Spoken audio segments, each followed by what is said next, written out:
Hello దోస్తులు, ఎట్లున్నారు? మంచిగా ఉన్నారా? నేనైతే మంచిగా ఉన్నా. మీరు ఎట్లున్నారు? కమెంట్ సెక్షన్లో కమెంట్ చేయండి.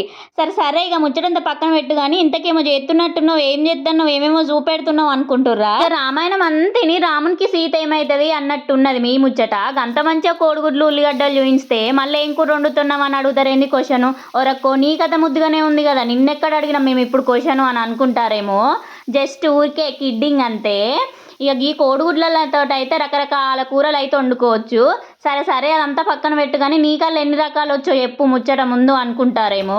ఇక అక్కడికే వస్తున్నా. నాకు వచ్చినాయి ఇక బొచ్చర్ రకాలల్లో అయితే 4-5 రకాలు.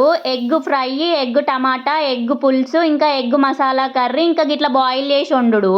ఈ 5 రకాలు అయితే వండుతా అన్నట్టు. వామ్మో, సరే సర్లే, నీకు నీ వంటలకో దండం తల్లి, దండేసి దండం పెట్టాలనుకుంటారేమో.